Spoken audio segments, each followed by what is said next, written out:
Кийинки сөз Мадумаров Адахан Кипсанбаевичке берилет. Мадумаров, бүтүн Кыргызстан. Кимиңиздер жооп бересиздер. 20 миллион сом төлөп бердик былтыркы жылы дейсиздер. Айтыңыздарчы, бир 3-4 чоң төлөмдөрдү. Кайсы тармакта, кайсы багытта, кимге? Былтыркы жылдын жыйынтыгы менен төлөп берген жок. Бул бюджетке эмес, керектөөчүлөргө кайтарып берген. Мен ошону сурап атам. Кимге төлөп бердиңиз? Эмне максатта, кайсы тармакта?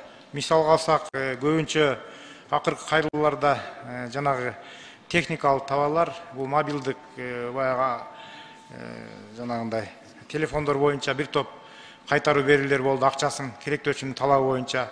Андан сырткары кээ бир студенттерге баягы вуздарга кайтарып берүүлөр болду, керектөөчүлөр ошол студенттерге кайтарып берүүлөр болду. Мында жооп берип атканда аракет кылгыла таза сүйлөгөнгө. Кече эле мамлекеттик тилди сүйлөдүк, могу жерде сүйөрмандар отурат мамлекеттик тил жөнүндө. Таза сүйлөп атабыз. Ой, азамат. Мына соңку кездерде Бишкекте кадимки көрүнүш, айылдарды айтпайын. Электр жарыгын өчүрүү.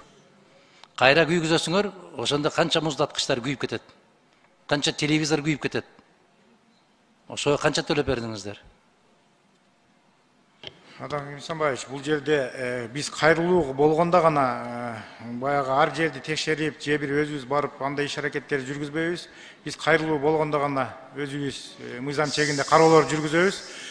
Электро жанагы сиз айткан маселе боюнча биз карап көрөйүн, биз сизге толук маалыматты берейин. Бир топ кайрылуулар бар да, арасынан берейин канча болгонун. Ушуну мен экинчи жолу сурап атам, мен муну биринчи жолу сурап аткан жокмун. Бизге биринчи жолу айтып атасыз, биз беребиз. Андан сырткары энергетика министринин алдында дагы өзүнүн департаменти бар, алар да иш алып барат да.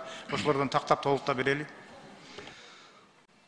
Урматтуу кесиптештер, биздин жарандар өз укугун билбегендиктен кайрылбайт сиздерге.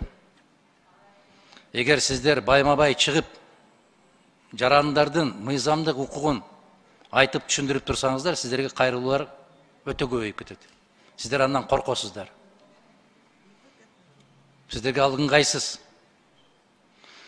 Ошондуктан мен сиздерден сурап атканым 20 миллион сомду сиздер жалаң ушул чөнтөк телефонго гана төлөп атыпсыздар. Башка керектөөчүлөрдүн укугу бузулган жокпу биздин Кыргызстанда? Жок, бул жерде мен мисал иретинде айттым. Бир топ жагдайлар бар. Мисалы үчүн ошол эле холодильник алып алып, ал жагын телевизор аппаратын алып алып, башка бир топ товарларды алып алып кайтарган учурлар бар да. Бул керектөөчүлөргө кайра эсептешүүлөр, кайтарып берүүлөр да, ошону айттым, мисал келтирип. Керектөөчүлөрдүн мыйзам боюнча укугу кыймылсыз мүлккө да бар, туурабы? Бар.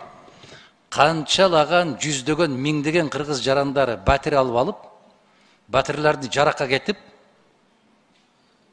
күйүп отурушат. Алар кимге кайрылуусу керек? Бул жерде алар Гостройго кайрылса болот, анан бизге дагы кайрылган учурларда биз Гострой деген мамлекеттик курулуш. Мамлекеттик курулуш органына кайрылса болот, андан сырткары бизге дагы кайрылган учурларда биз алардын укугун толук кандуу коргоо берүүгө аракеттерди жумшап атабыз. Мен анда Кыргыз Республикасынын жарандарына кайрылам. Урматтуу Кыргыз Республикасынын жарандары.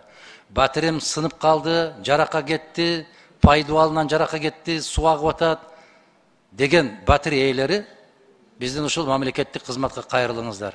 Толук түрдө кайрадан акчаңыздарды кайтарып алууга мүмкүнчүлүгүңүздөр бар. Жогорку кеңештин эшигин улам каккылап, арыз жазып, ушундайлар көбөйүп кетти. Сиздер өзүңүздөр дагы демилге көтөрүп кайрылышыңыздар керек, түшүндүрүү иштери деген сөздү жакшы айтасыздар, ушуну жүргүзүшүңүздөр керек.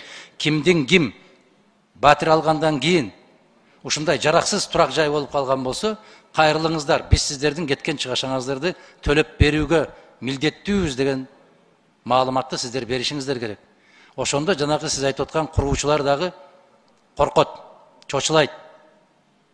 Анан ошону сапаттуу курууга сиздер көмөкчү болосуздар. Жакшы ишке себепчи болосуздар. Сиздер деле Бишкекте жашайсыңар да, укпай атасыңарбы? Канчалаган батирлер жаракка кетип баратат, канчалаган батирлерден суу агып атат. Билесиңерби ошону?